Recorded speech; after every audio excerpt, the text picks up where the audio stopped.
This is Daily Armenia, CivilNet's daily news digest. Here's what you need to know today.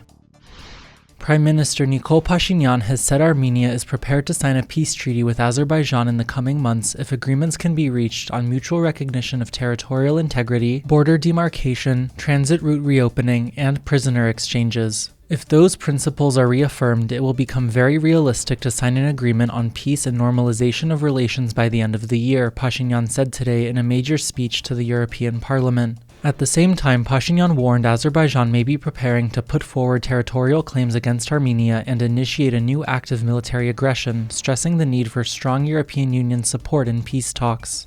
There have been no direct talks between senior officials from Yerevan and Baku since Azerbaijan's lightning offensive against Nagorno-Karabakh last month, which led to the dissolution of the region and the mass exodus of nearly all the Armenians living there. Pashinyan was due to meet with Azerbaijani President Ilham Aliyev in Spain earlier this month for talks mediated by France, Germany, and the EU, but Aliyev pulled out at the last minute. Continuing, Pashinyan pledged to deepen Armenia's relations with the EU as far as the EU would consider possible, as Yerevan's ties with Moscow continue to fray. Pashinyan's address to the European Parliament came about a week after he gave a wide-ranging interview to Armenian public television where he insisted he is not interested in changing Armenia's foreign policy vector. Our relations with Russia are as they have been. We have not cancelled anything, we have not pulled out of anything, we have not renounced any of our obligations, Pashinyan insisted last week, even while acknowledging expanding ties with the EU.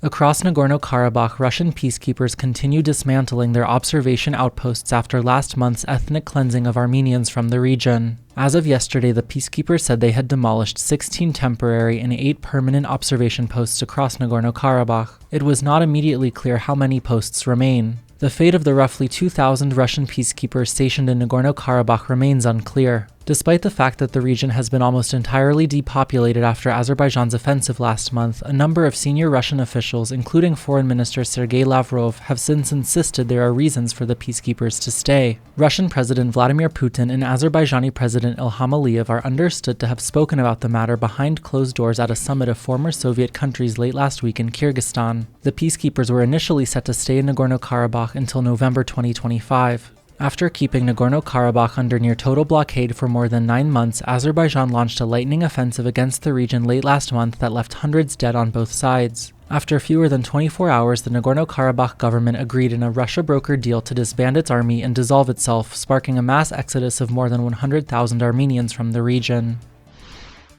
In other news, you can take a look at the latest episode of our weekly business digest where we explored the International Monetary Fund's updated growth projections for Armenia, the Armenian government's economic plans to support displaced people from Nagorno-Karabakh, and more. The full broadcast is up now on civilnet.am. You can also check out our latest documentary short, Bread in Life, which follows a day in the life of Ani Harutyunyan, a bread maker living in the northern Armenian town of Dilijan. You can find the full film up now on our website and YouTube channel. And finally, the CivilNet number of the day is 250. That's the number of electric buses Yerevan plans to purchase as part of an effort to expand public transport options and address long-standing air pollution issues in the city. Negotiations to facilitate the purchases are already underway with the European Bank for Reconstruction and Development, City Hall said yesterday. And as always, please follow CivilNet for the latest news and independent reporting from our contributors on the ground here in Armenia.